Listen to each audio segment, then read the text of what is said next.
Closing Line Value, and with me, special guest here with me, Jose. Yes, way, Jose. How we doing, bud? What's up, dude? I'm doing great. How are you?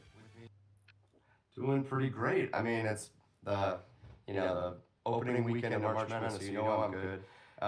What have you been watching these days, dude? What's good with you? You know what? I did not know what to do with myself yesterday. Honest to God, I was like, there is absolutely nothing to watch or do today. It was a little bit rough. I guess I started thinking about baseball season coming up.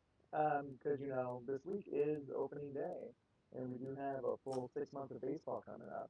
Um, so in that vein, I did want to ask you, Tacoma Blend.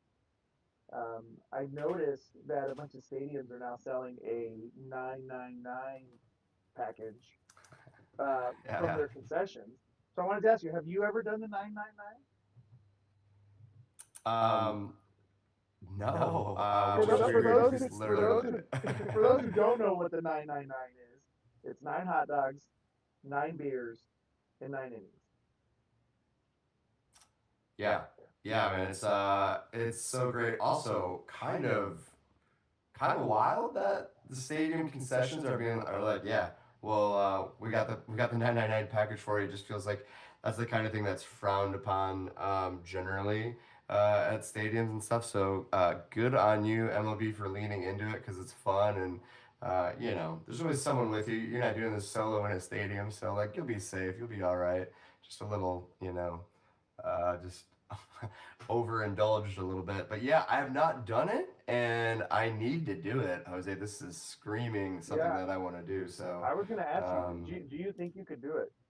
And I just want to clarify because these concession packages are, it's not a full beer, it's not even a full hot dog. It's like a little mini dog, and it's like okay, a little mini beer. So that's how they're getting away with it at MLB ballparks. Because I think if I you see. legit had Okay, people doing the actual 999, but pay a could bill you for it. could you do? It's the nine beers part. Could you drink nine beers in 9 innings? Oh man, I honestly the 9 beers part's no problem. It's the 9 hot it's dogs for me. it's the glizzies. Yeah, well, actually, I'm gonna kind of hedge a little bit on this. The 9 beers, like, yeah, I mean, you're just full. You're just so That's just so much liquid. So, That's a lot I of think beer. I could do it. I think I could do it though. I really do. And just to clarify on the rules, can you go ahead of the pace? Could you like I crush think like so. Okay, Yeah, just making sure. Just don't want to get I tripped up on that. I don't think you could do it, but especially in today's era of baseball, where you've got a pitch clock and games, you could have an inning ending in 15 minutes. This isn't your dad's MLB anymore. This is Right. faster moving 2 hour games. Uh, I'm gonna go ahead and say that you couldn't do nine beers in 9 innings and Uh, nine glizzies.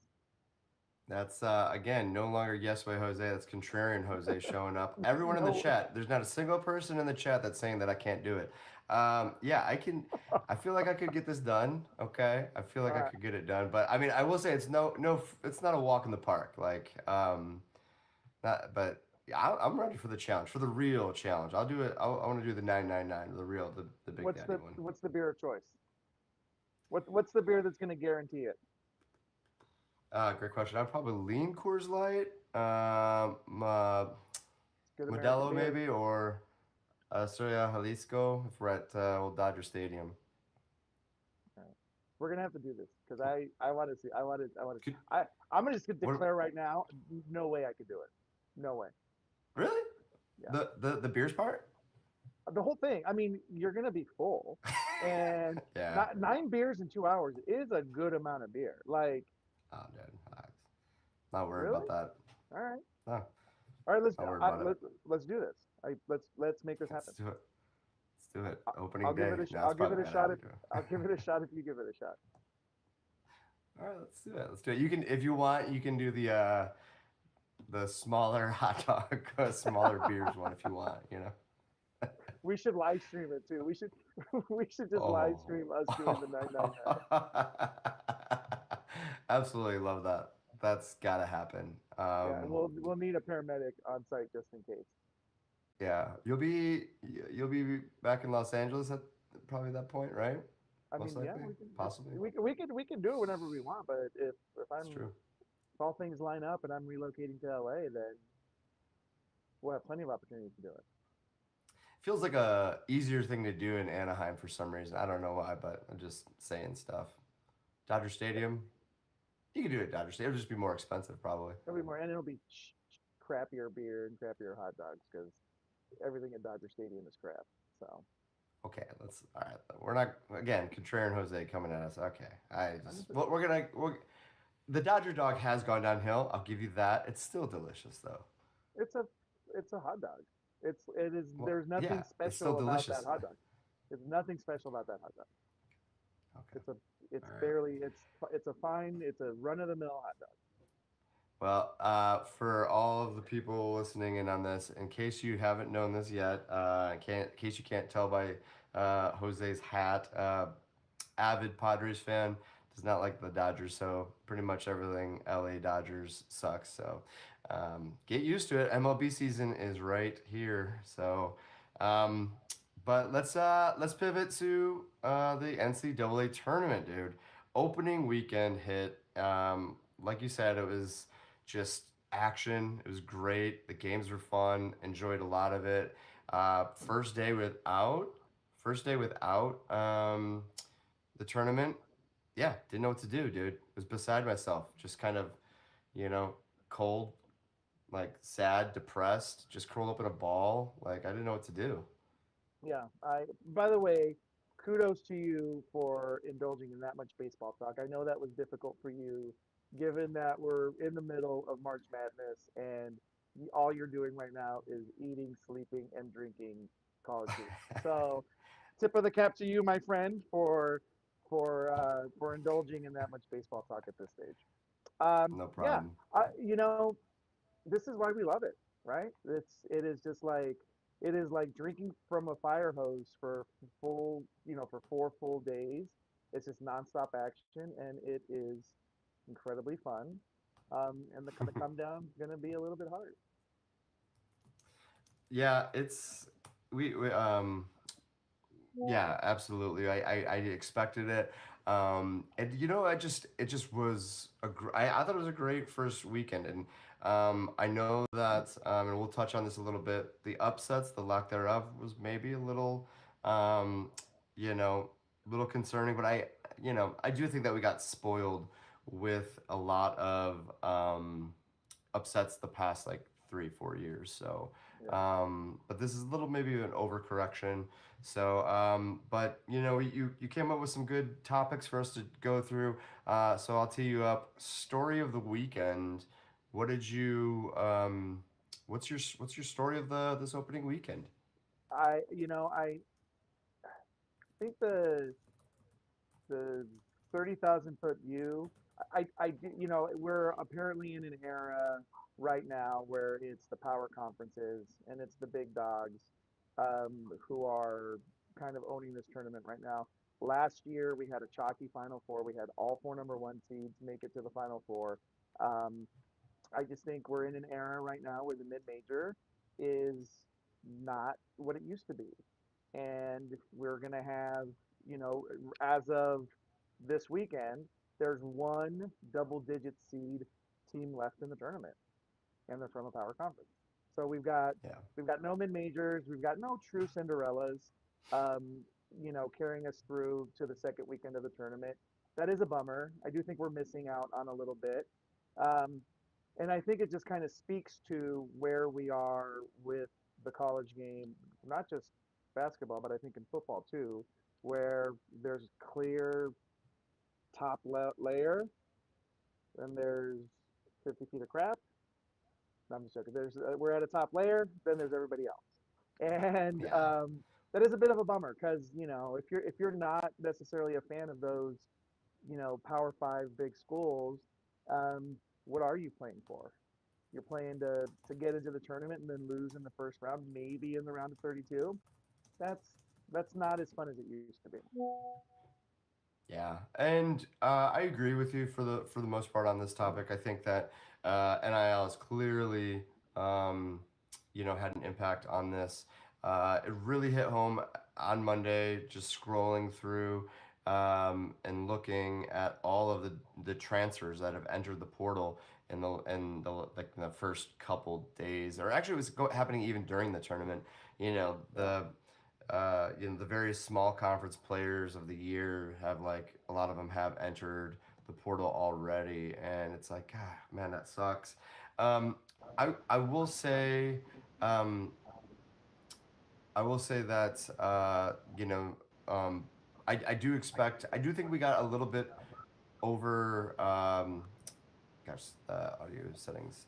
That we got a little bit used to too many upsets and stuff, to where that it um, you know we can't have upsets, four upsets a region. It's just like, or we can, but it's just unrealistic. I think we got one end of the bell curve, and now it's, the pendulum swung a little too far back, But and why can't so, why can't we?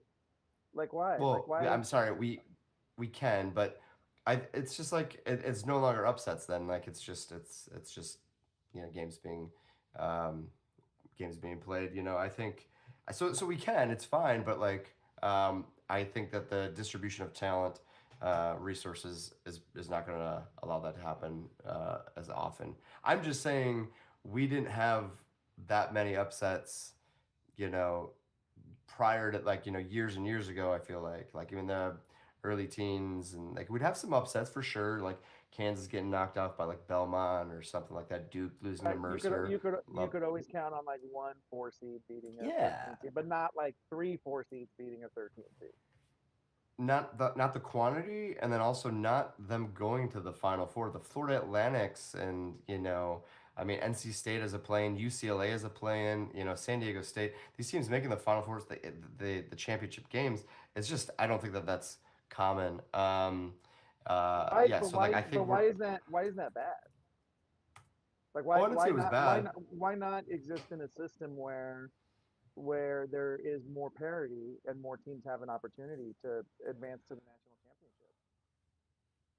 Um, No, I think I'm not saying that's bad, and I'm not saying it shouldn't be that way. I'm just saying that the expectation that people had was was set, like, recently, with, we should have a double digit seed in the Final Four this year, and I just think that that's just that's not, like, I would say that's probably, that was just a recent anomaly, and I think things have just swung back into a different spot. So um, that's all really.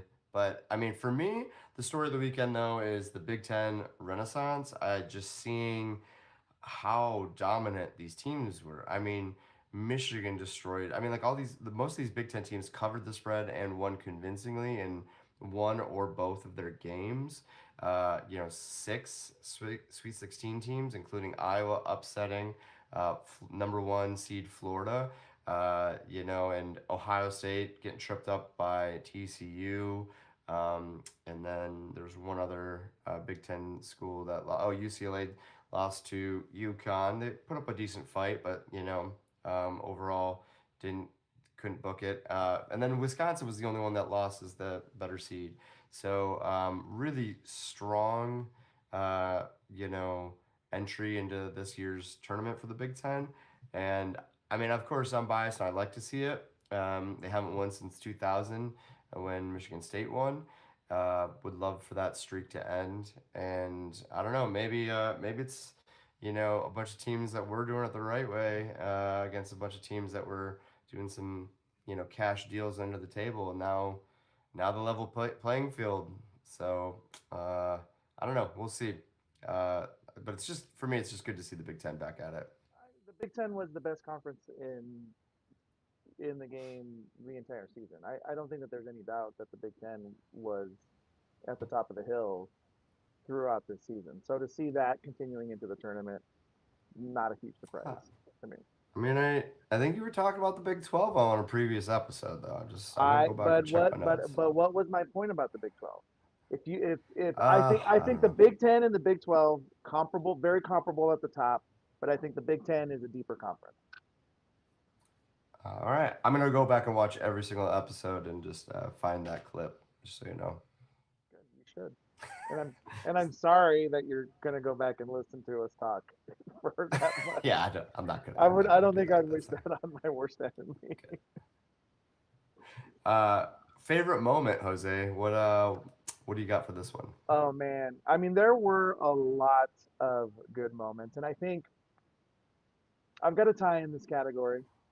I've got. I think it's the reason we all love March Madness is um, relatively unknown players doing Yeah, heroic things in the tournament. I'm looking at um, Iowa and Alvaro. Is it Fulgaris? Um, and Fulgaris. Yeah. and Dylan Darling at St. John's. Both of them with just uh, amazing, heroic moments to put their teams through to the next round. I love um, the Darling thing is so great because he's the first player in NCAA history to have no points in a game until he hits the game-winning buzzer beater for his team. I just think that that's like, and it's everybody knows about it now because it's been talked about so much. But the fact that he came into the huddle at the timeout and said, "Coach, I want the ball. Put the ball in my hands. This is a play we need to run right now," and he like executes it right at the buzzer, puts them into the Sweet 16. That's the stuff. It just gives you goosebumps when you see that stuff happening. And then the Iowa play, it's such a like that play is such a thing of beauty to see that play develop. Uh, Defense does exactly what they want it to do. He gets the pass, takes a perfect step back, gets himself set up, and hits the tray to put them on top right at the end. It is it's the heroics from the I didn't know who either of those guys were coming into the weekend, and now I do, and I think that that's what's special about March Madness, and that's what I love about it. Yeah, man, it was great to see it. There's a lot of subtleties to that inbounds play to hit, I believe, Bennett Sturt's in stride, like the way that he cut up the court. It looks like a simple inbound pass, but he's got he just cuts perfectly and they hits him in stride on that opening pass, and that immediately sets. If you look at it, like someone broke it down slice by slice, you can see where they're behind. Like Florida, like very quickly gets behind on this inbounds. Like they over committed to the inbound play, and he hits Fulgaris. He does that step back. It hits that three. It just was great to see. There was some drama going into that game, or in the middle of that game, with Ben McCollum, head coach of Iowa, and Todd Golden, head coach at Florida. They were like angry with each other mid game. So And I think that that leads into my other tied the other moment that I think is tied with the heroics is and we're gonna flip over to the women's side of the game, but University of Maryland coach Brenda Fries giving her players some tough coaching in the moment. That clip is all over the internet right now too. Um, and she's right up in her face, intensely challenging her. But she responded, and it was intense, and she was in her yeah, face. John Boy does the best thing that yeah, John of Boy course. does is these lip reading breakdowns. I can't get enough of them. But if you haven't seen the John Boy breakdown of Yeah, the that's good. Maryland North Carolina moment where Brenda Fries gets in her player's face and really challenges her, but I think she didn't swear at her. She wasn't throwing a fit. She knew her player and she challenged her. And she said, "I believe in you. You can do this, but you got to want it more than I do." And that's good coaching. And Mm. we see these antics on the men's side. We see guys in the Kansas or the Iowa Florida game. You see these guys going at each other. You see Dan Hurley and you see Mick Cronin doing their childish tantrums Yeah, up and down the sidelines. Like I'm pretty over that. I Yeah. so now I appreciate seeing a coach who brings the intensity but doesn't resort to being an a-hole in order to get the job done. Yeah, I mean, I think that there's nuance to all these things, though. For one, circling back, I'm in agreement with the good coaching, and also, it's a little bit of a delicate age now. It's like, oh, you can't yell at someone, you can't do. It's like, motherfucker, you can do stuff. It's I fine. mean, Like, she was yelling. She was yelling at her, I but don't know, I know, she was in her face, and it was elevated. So it's not sure. about yelling But I necessarily. mean, but yeah, I know. But what I'm saying is, there's a lot of people that probably see that and like, oh my god, you should not be doing it. It's like, there's color, there's clarity, there's more to the situation than just someone getting in someone's face and being like trying to get them. That's coaching. Like she know like that wasn't over the line because they know they have that relationship. They know what works. And she was hyping her girl up. Now, granted, there are situations where some coaches are probably getting into their players' faces, and it's not appropriate and not good coaching. But that's just my point. There's nuance to this, and as someone that has to defend Izzo in these situations, I swear at once every like 2 or 3 years, I'm like, do you guys not see these guys come back for games throughout the year? They come back. They quote Izzo, and they talk about Izzo in their NBA sideline or like locker room interviews and stuff. Like it's not like he's passionate, and it's similar but different than I think the Maryland head coach did a better job with it. But like Izzo's been known to do that too, and he gets it right back from some of his players. And like sometimes people criticize these players for talking back to coach stuff, and it's like, again, you don't know. Like we don't know the story, the full story.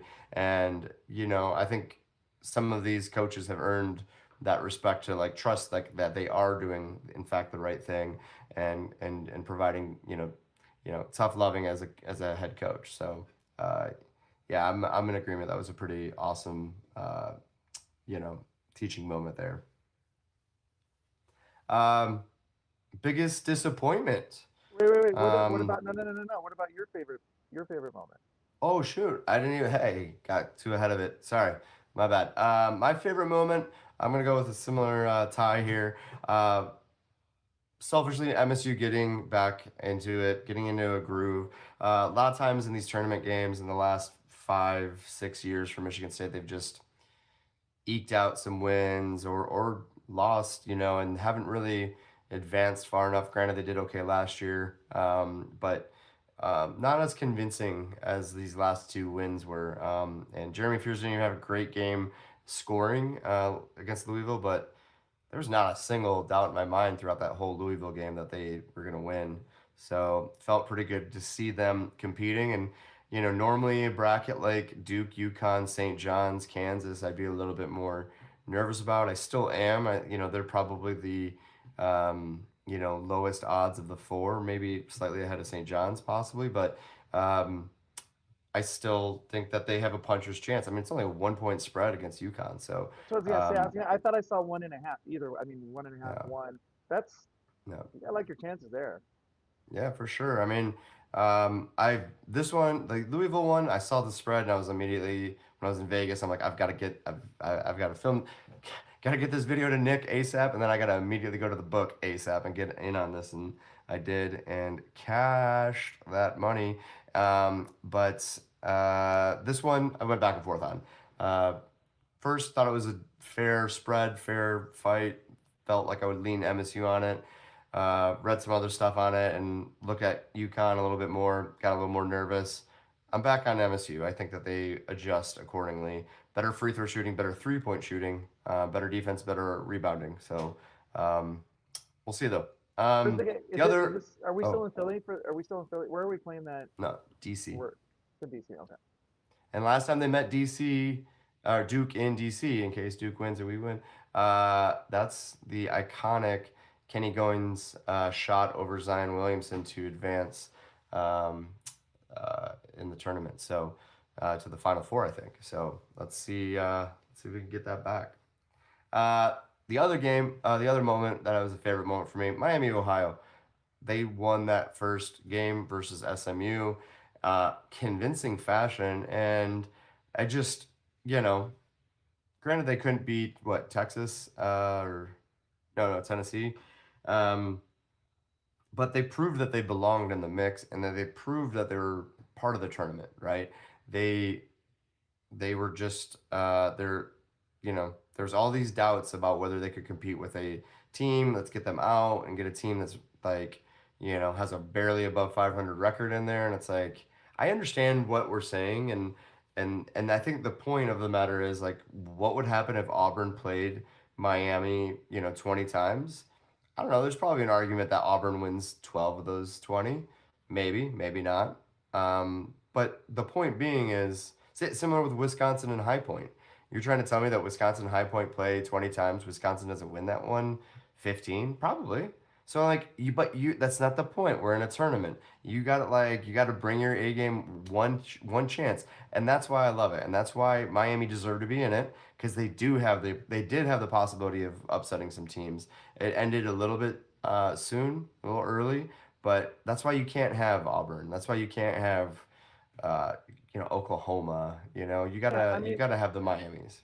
if you're gonna, I mean, if you're gonna tell me that the 11th place or the 12th place team in the SEC should have a guaranteed spot in the NCAA tournament, then what? Then why do we give automatic berths to all these other small conference teams or winners? Like, should we just turn this into a tournament for the Power Five and just let that be what happens? You got to make space for the smaller teams in this tournament. I'm sick and tired of talking about Auburn. Auburn did not That's deserve why to I be in did this it. tournament. University of Miami of Ohio earned the right to be in the tournament, and then they showed us why they deserve to be there by winning their first game. Plain and simple. Go away, Um, Auburn. I'm sick of talking about Auburn. I like it. That's great. That's got to be clipped. That's your new ringtone, Jose. So, um, But am I all am I right. wrong? You're right. No. You're right. I mean, I think you're. I was just trying to say where I understand some of the conversation comes from because I don't I think that mean, it's. yes, there is a case to be made, but you finished in 11th or 12th place. Like, win, win more games, and then you're Sure. not on the outside looking in. Win I more get you. games, Auburn. Okay, I'm now scared. I need an adult. I'm with you. I'm with you. I'm glad Miami won, and I hopefully that nips that in the bud because there just would have been a bunch of nonsense chatter leading up to next Yeah, season and into yeah, the bubble watch next season. So, true. biggest disappointment. I'll start this one off. Not enough upsets. I know we talked a little bit about that on the opening, and um, it's not so much for me. Kind of just adding a little bit more to what I said before. It was like, you know, the High Point, winning 3 games or advancing to the Sweet 16, which would be crazy. But we've had that. We've had so much of that lately, like more than we ever have. But I still would have liked to see more upsets, just like you know, one or two more throughout the weekend. We just didn't get enough. It was a little bit frustrating. I would have liked to see a few more. So, you know, just that's it. That's all I got. More upsets would have been fun. Just Yeah, like I mean one. that's how it's. I think we've covered that. That's not what the game is right now. The game is all the power's concentrated at the top, so you're not going to see a lot of upsets. But we're getting amazing second weekend. So you're gonna I we'll mean, get that's we'll cover that's that. the other side. That's the other side of the coin, though, right? Is we are going to have we've got a slate of games this weekend that should be a lot of fun to watch.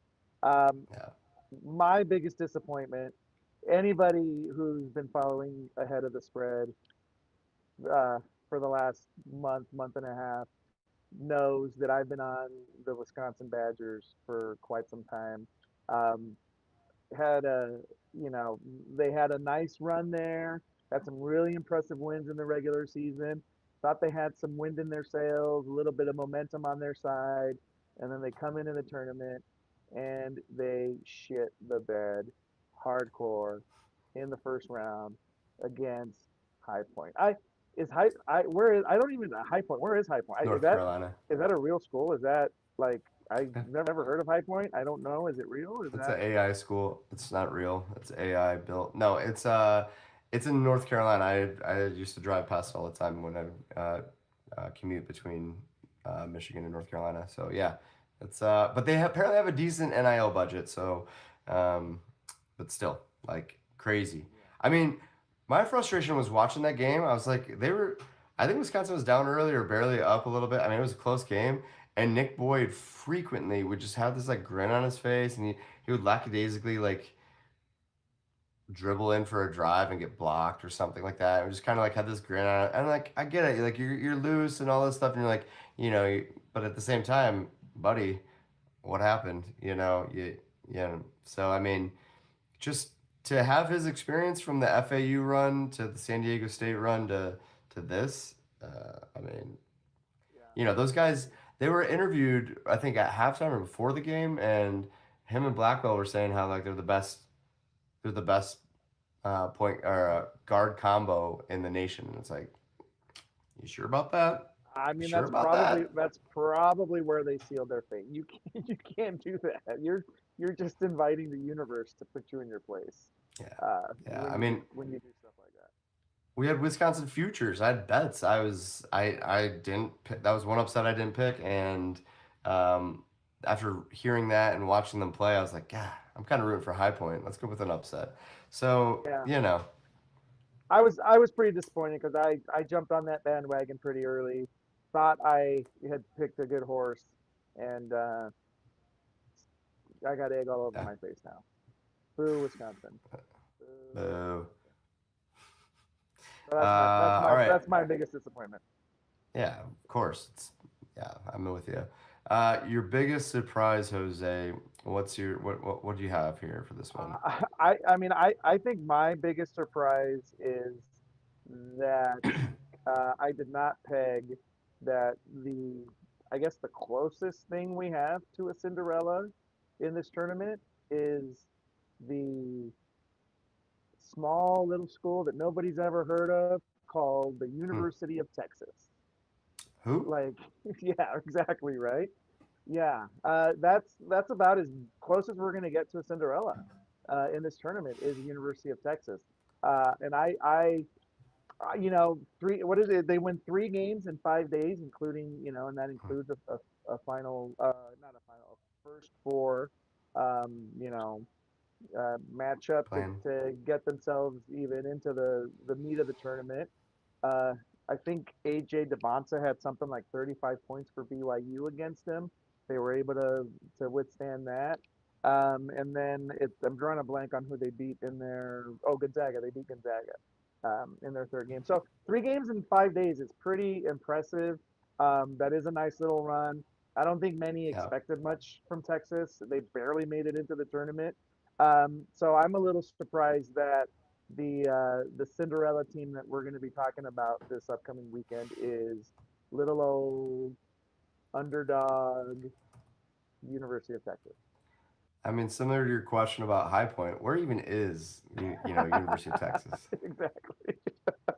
Um, Exactly. they're gonna get I whooped think by it's Purdue pronounced though. Texas, right? It's Texas. It's Oh, pronounced.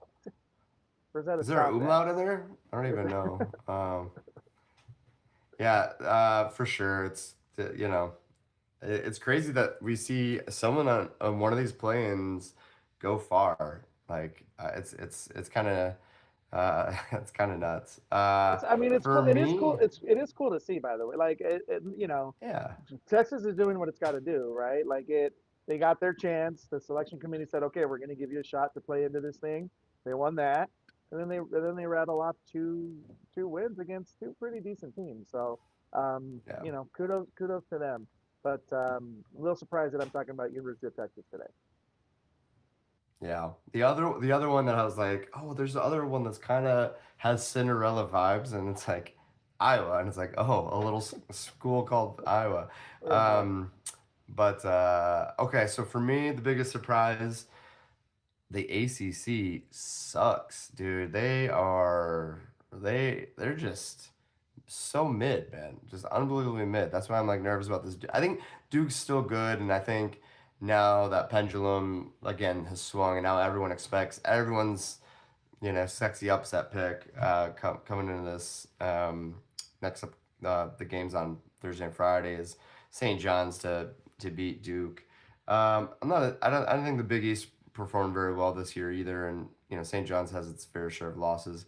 I think Duke gets a little healthier and they escaped. I feel like they're going to come back in a good way and win against St. John's, but it might not be in such a convincing manner. But let's talk about the rest of the ACC.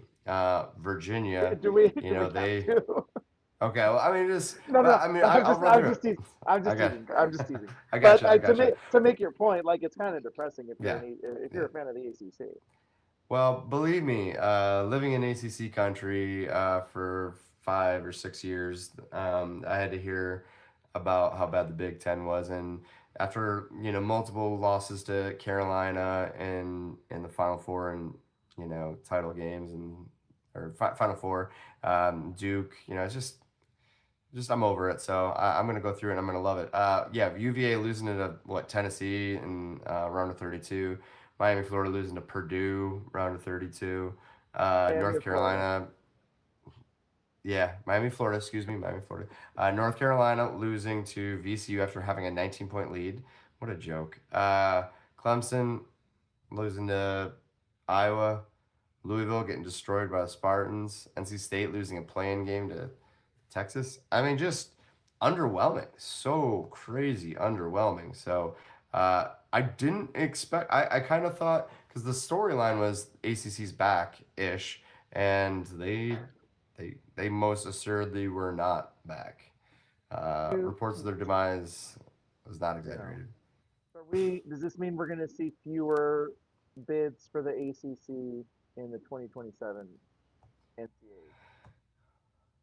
It's a good question. I mean, I think college football gets way too wrapped up in that kind of stuff where you finished, 10th last year, so therefore you're going to be preseason ranked, whatever, 10th the next year. I mean, that was the whole SEC self-perpetuating cycle. It's like they just kept, you know, they just kept keeping them in the top 25, like this arbitrary number. And they don't play enough out of conference games for them to figure out whether or not they truly belong or they don't. So, I mean, I think college basketball does a pretty good job of independently, you know, with all the analytical sites and just the 32, 33 games that they play in the regular season. I think it's a big enough sample size that they're like, you know what? We thought this team sucked, but they're actually good, and vice versa. So I think they'll get it You've got right. But you've got a playoff. You're putting together a bracket with 68 teams versus 12 teams, yeah, right? So you have more room to maneuver in adding more teams, and the line of like who deserves and who doesn't is so much farther down the list that like it's easy to be like, nah, Auburn, you didn't do good enough because you finished in 11th place in your conference. yeah, I get you. You had to get one more Auburn thing in there, and I'm here for it, really. Uh, all right, what are you looking forward to next weekend? This upcoming, Thursday, Friday, Saturday, Sunday. This Sweet 16 Elite Eight games. We've got four each day. What or tech, yeah, not four each day. Four, 2, 2. What are you most excited for? I'm excited for a great slate of games. Um, I think I'm more the thing I'm most excited for is that my national champion pick. I think the road kind of cleared up for them a little bit when Florida lost. And I Houston? think, yeah, I think the road just got a little bit easier for Houston because they don't have to face Florida in I guess it'd be in the Elite Eight that they'd be facing each other. Um, so Yeah. I think that I think that I'm looking forward to Houston taking advantage of Florida getting knocked out, and asserting itself in their region, and and giving it a good old college try for the national championship for the second year in a row. Yeah, and I mean Houston is playing in Houston. I mean, I don't Yeah. I'm shocked how that played out. And I'm sure Florida and Todd Golden would have been whinging about it had they not got upset. But Thank God we don't have to um, listen to that. I know, Thank God right? we don't have to listen to. I Um, do. Have you seen the memes though about you got the University of Illinois, you got Iowa, and you got Nebraska all playing in that region now, and you got all the corn schools versus Houston, which I think is pretty. But my favorite meme that I saw was a player representative from each of those schools walking out of the corn like in Field of Dreams to face Houston because it's all corn country over there. I do think that that's pretty funny. But yeah, yeah, I'm looking forward to Houston potentially running the table from here on out and making me look yeah. like a genius for hitching my wagon to that star. I mean, let's not go too far. I mean, they got to get. We'll see. They got to get past Illinois. They got to get. We'll see. Uh, I saw a meme about how something about how Iowa and Nebraska is going to be like the whitest game in like the tournament. So I thought that was pretty funny. Um, but Yeah. but they do have their path has opened up. No, Florida is big. That's huge. It's in Houston. I mean, I feel like they might have. I think they might have the best path. Maybe Michigan, just because Michigan's cruising right Yeah, now. I mean, Um, if Houston, assuming Houston takes care of business, they've got potentially who Duke, UConn. I'll say Michigan State just to be nice to you, as it's a as their 1 point potential spread. as their opponent, their potential opponent in the. I mean, then assuming Michigan State gets past UConn, then they've got to get past Duke. I For think it's St. pretty John's, safe to maybe. assume, or St. John's. I'd No, probably, I I'd don't. pro. I mean, I think Duke wins, but like it's definitely not a the way the Duke. I mean, Duke should have lost to Siena. Duke Oh my God, very well could we have haven't even lost to. talked I about know. that. We We should haven't even we missed talked that. That about was so that. early. That's the Oh thing. There's been so many good games. yeah, Duke should have lost that game. Duke 100%. absolutely should have lost that game. You don't sub out your dude. What?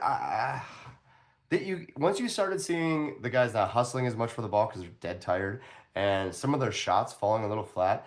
As a Siena head coach, why don't you give them like just give them a little bit of a spell? Like Do I we don't have know, an man. did we get an I did not read up on that. I saw what happened. I watched the game. I saw it happening in real time. But I don't remember hearing an explanation for why he didn't sub out his players. He rode. Um, I mean, is it just a matter of I I'm gonna dance with the girl who brung me, and he just doesn't trust his roster is not as deep enough, and didn't want to dip into his bench, and said, you know what, I'm gonna go with my top dogs, but you can't help but think felt that like if those guys got tired. felt gimmicky.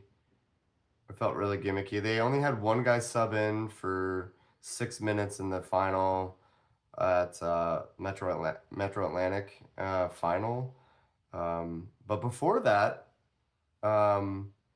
other guys were getting some run. I don't know, man. I don't like it. I'm not saying like I mean he knows his team, but I don't. I think that It was a didn't work. bad It move. obviously it obviously didn't work. It genuinely felt like it backfired. It not only didn't And you're work. and you're Duke was yeah. just yeah No, go ahead. yeah. Duke was sorry. Duke was just like missing some like bunnies. The ball just was like rolling to like just so happened to roll off their feet. Like I mean they had all these things where on top of being like playing well and shooting well, Duke was just tripping over their own feet. They just it was there for the taking. You know what I mean? It wasn't this unreasonable ask that I'm saying. It's like they could have won that. They really could have. I'm pretty bummed that they didn't sub someone out. But Yeah. I mean, here we God, go. that would have just been so sweet. If I'm a Michigan State fan after Duke loses, Oh, I'm like, oh man, now we really got a I chance. love it. I love it. I mean, I Because I still don't, think. I yeah, still think yeah. Hey, yeah. I I'm mean, telling yeah, you. Look, we beat. I mean, Michigan State. They were beating Duke the entire game, and let it slip away and lost. By 6. But like, if you look at that that that score chart, like I mean, they were like once you started getting in the middle of the first half, like Michigan State started to pull away a little bit. Like you know, like they kept it up with Duke, and I still think that they can compete. And there's still injury concerns for Duke. I mean, I don't know what the word is on Caleb Foster, and that's a pretty big injury for them. So um, we'll see. I mean, you never know what happens. But for me, the what was the question again? You were say here What are you most the looking story. forward to next weekend? Yeah.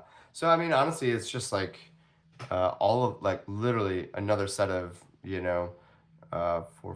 12 games. I'm just excited for all 12 of them. I swear, like there's not one that I'm. Usually, there's like one or two that I'm like, I could, you know what, I can miss that one, sure, whatever. I don't want to miss a damn game, dude. Like, there's not one, and this is where like the we talk. I when I was talking before the bracket was out, I was saying the 4 and the 5 seeds are good enough, and so like that's why I'm saying like St. John's beats Duke, no one's surprised. I mean, Bama beating Michigan, I think people will be surprised, but Tennessee beating Iowa State, especially now Joshua Jefferson's out, like no, wouldn't be surprised at all.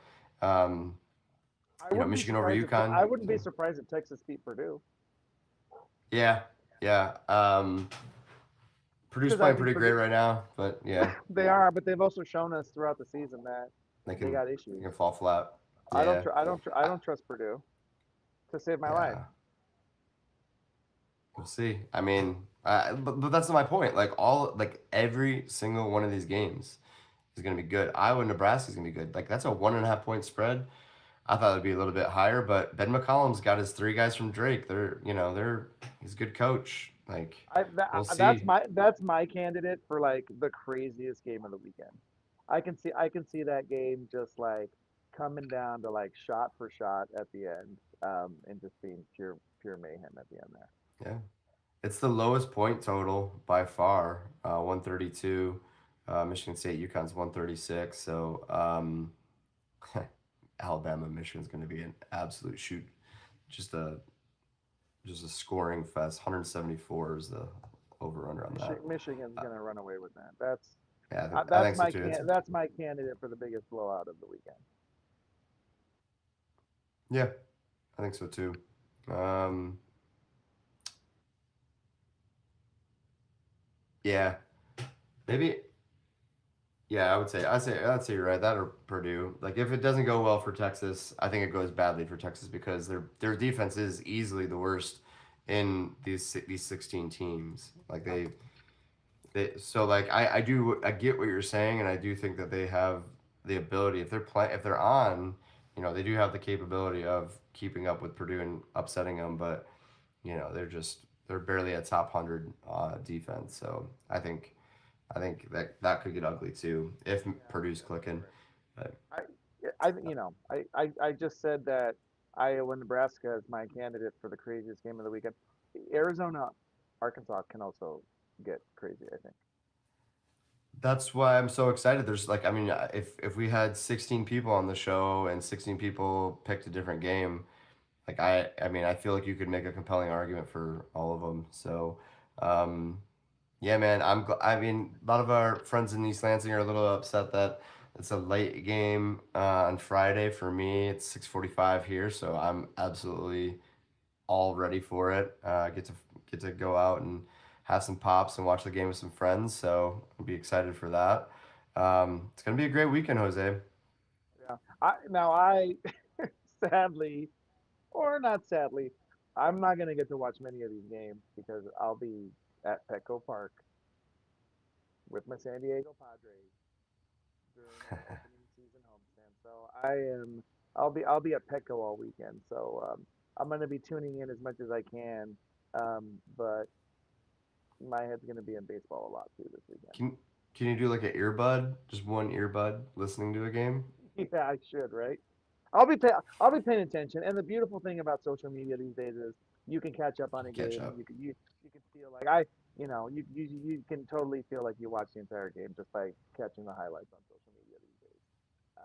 So I I'm with you. will I'll be drinking from a fire hose this weekend of both baseball and basketball. And I I can't love it. wait. I can't wait. I'm with you. I can't wait either, man. I truly am getting excited for baseball. And I think that like I said, when I was, at state, I definitely watched a ton of Tigers games and moved to Denver. Like that stretch was like, outside of college basketball, I think the Tigers were my most watched, sport for a decent stretch. So I'm excited to get back into baseball, and I know that with Mikey doing Hey Better Better, and you totally plugged in on the baseball scene. I think we're gonna have some really good baseball conversations, and gonna watch more games. Gonna get the 9-9-9-9 thing done. I mean, if the game goes to extra innings, I could foresee me hitting like an 11-11-11. Like I'm not. Oh wait, I'm gonna set your over under at 6.5. What? Six and a Okay, half. chat. Bet on this. You can bet on this. Get this up on I'm BetMGM gonna as a say I'm gonna say I'm prop. gonna say 6.5 beers. That's the Tacoma blend over under on 6.5 beers on the 999 challenge. I can no. I'm gonna if you want to make it if you want to take Jose for some easy cash, just bet the over on that. Now I want to find Yep. like a spring training game. I'm just gonna go do it right now. I'll be right Spring back. training's over, bro. Spring training ended yesterday. Camp is You're broken. supposed to you're We're in. supposed to tell me this stuff. I think I just did. I'm pretty sure I just told you. You did. You just told me. Unless you can, Okay. producer Nick, can you run the tape back here really quickly? No, Uh, don't. That's no. but we do, but we do have the Tigers and the Padres opening series at Petco Park. Uh, What? you got When? you got Oh, starting on Thursday. wh- You got Tarek Skubal against Thursday? Nick. Yeah, hey, uh, Tacoma. There is the sport called baseball, and It's Thursday? they have a season, and the season starts this Thursday. It is baseball opening day, and the your Detroit Tigers are going to be at Petco Park playing my San Diego Padres in the opening series of the baseball season. Does Ty Cobb still play for the Tigers? Yeah, yeah, yeah. Dude, here's the thing. Thir- Thursday, March 26th. That's insane. Listen, March, April, May, June, July, August, September, October, November. You're talking 9 months. MLB, 9 months, too long of a season. My vote, cut the season down to 128 games. Sorry. Don't know what to tell you. Oh Yes. no. Yes. No, oh my God. No, okay. You're trolling. You're trolling right now, right? This is A little bit. you're just trying to get a reaction. 128 games? You're Okay, okay, I went. fuck off. You're It. crazy. I mean, what season goes? I mean, college basketball is 5, 6 months. Like NFL's what? Like, NFL's different. NFL's different. oh, sorry. I guess it's NFL's different. different. They don't play every day in the NFL. It is a more physical sport. Hockey season goes on for a long time too. Um, nah, bro. No, I I, think I, we'd get I, better quality I, if we had a shorter season. I might give you 154 games, but fuck off with 128 games. Okay, thank That's you. garbage. Appreciate that. That's all I That's was looking garbage. for. Sounds That's like all I was. sounds like That's sounds like a Tigers fan to me. Let's end this misery as soon as we can, eh? one of those Actually, the teams went a Tigers little bit further in the playoffs, so Tigers are Tigers are gonna. I think the Tigers are gonna be pretty good this year. I hope so. I need them to. You're gonna Need get them you're gonna to. get it. You're gonna get an epic season from Scooble in his contract year. The homeboy's gonna pop off. The Tigers. You got Fromber backing him up as the number two in the rotation. I, you got Verlander's back in the mix, right? Is that right? Yes. Yeah, I think Justin Verlander's back in Detroit. So you got you got Jack Flaherty back. You got a good young core of players. The Detroit Tigers, things are looking. You got Jason Benetti, one of the best announcers in baseball on television. Tigers are going to be a fun watch Benetti's this great. year. Tigers are going to be a fun watch. They're not going to be as fun to watch as the San Diego Padres, but if the Padres are off, then maybe you can watch the Tigers that night. I'm gonna be doing some multi view stuff and watching multiple games at once. I can't believe I had to tell you that baseball opening day was this Thursday. That's Mm, crazy, Todd. no, it should be April, dude. No, baseball shouldn't be before April, flat out. And it shouldn't go into November. I'm sticking to those things. So that's that. That's final. That's my verdict. going with it. I'm not shying away from it. But we'll talk about that a little bit more next week's episode. So for everyone that stayed on through that whole time, thank you. Appreciate the support. Again, like and comment, subscribe, share, all that good stuff. You get more of Jose's hot takes. You get more of his 45 minutes talking about the Padres. And his outrageous claims that I can't house a shit ton of beers. But that's going to be live too. We're going to do in a that on live. compressed amount of time. In a compressed amount of time. I appreciate that slight hedge there as well, Jose. But so I'll give it to you. But yeah, I'm gonna do it. I'm gonna succeed. I might just watch a game right now. I'm just on replay and just do it from the comforts of my own couch. Good luck. All right. Thanks again for everyone. Thanks again everyone for tuning in. We'll catch you next week. Cheers. Bye.